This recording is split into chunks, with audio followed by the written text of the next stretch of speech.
0세부터 100세까지 모두 다 책 읽는 다올 책 사랑방입니다.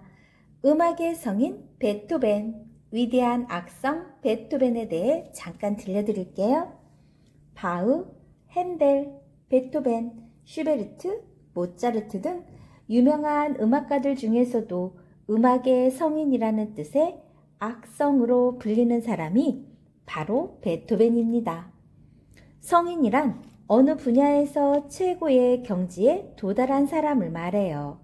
그만큼 베토벤이 음악의 발전에 남긴 발자국이 크다고 할 수 있겠죠. 베토벤의 어린 시절은 1770년 독일의 본에서 태어났어요. 베토벤의 할아버지와 아버지는 궁정의 악장과 합창단 단원이었죠. 이렇게 훌륭한 음악가의 집안에서 태어난 베토벤은 어려서부터 음악에 대한 재능이 남달랐어요. 이를 기특하게 여긴 할아버지는 수시로 클라비어라는 건반 악기를 연주하며 베토벤에게 노래를 들려주었죠. 그러나 베토벤이 3살 때 할아버지가 갑자기 돌아가시면서 집안이 가난해졌어요. 합창단원인 아버지의 수입이 너무 적었기 때문이죠. 그래서 베토벤과 동생들을 키우기 위해 어머니는 날마다 일을 나가야 했대요. 그런 가운데서도 베토벤의 아버지는 베토벤에게 날마다 음악 공부를 엄하게 시켰어요. 이런 아버지의 노력 덕분에 꼬마 베토벤은 오르간과 바이올린도 남다르게 연주할 수 있게 되었다고 하네요.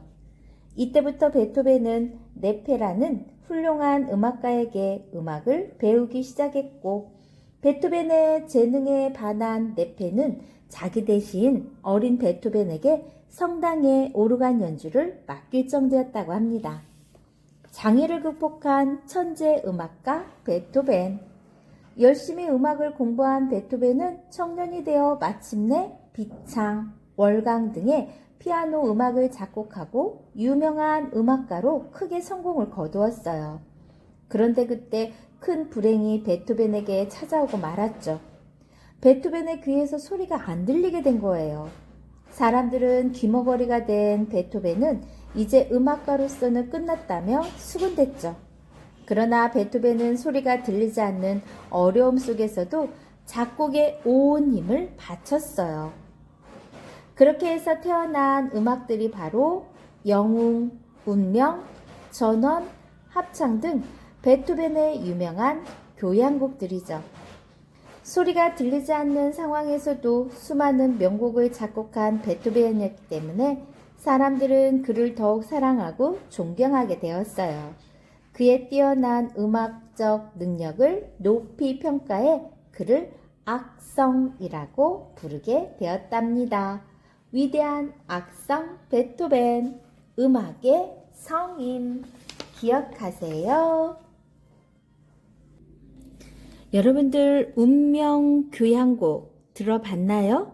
귀가 나빠진 후에도 베토벤은 계속해서 아름다운 음악들을 작곡해냈어요.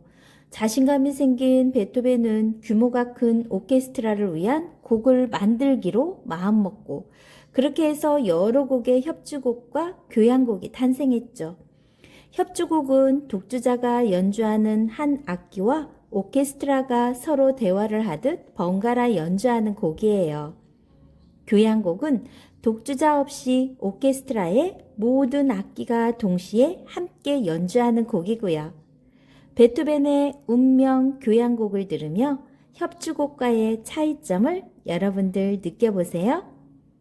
베토벤은 자신이 작곡한 교향곡을 직접 지휘하기도 했다고 합니다. 오케스트라에서는 모든 연주자들의 자리가 정해져 있어요. 예를 들어 현악기는 언제나 지휘자와 가장 가까운 자리에 앉는다는 것도 참고하세요. 베토벤의 피델리오, 베토벤의 오페라 피델리오. 베토벤은 사람의 목소리로 연주하는 곡, 즉 성악도 많이 작곡했대요. 그 중에는 민요에서 영향을 받은 것도 있고, 베토벤의 합창곡인 장엄 미사와 오페라 피델리오에서 가수들은 오케스트라 연주에 맞춰 노래를 불러요. 베토벤이 무려 8년에 걸쳐 완성한 피델리오는 그가 만든 유일한 오페라라고 합니다. 1827년 베토벤은 아름다운 음악들을 우리에게 선물로 남긴 채 세상을 떠났답니다. 오페라 가수는 노래도 잘해야 하고 무대 위에서 연기도 잘해야 해요. 오페라는 시대와 연출자에 따라서 많이 달라진다고 합니다. 여기 화면에 보이는 건 오페라 피델리오 중 누가 미인을 얻는가 부분이네요. 자, 지금까지 베토벤에 대해서 들려드렸습니다. 좋아요, 구독 꾹 눌러주시면 계속해서 좋은 책, 도움되는 책, 함께 읽고 싶은 책 소개해 드릴게요.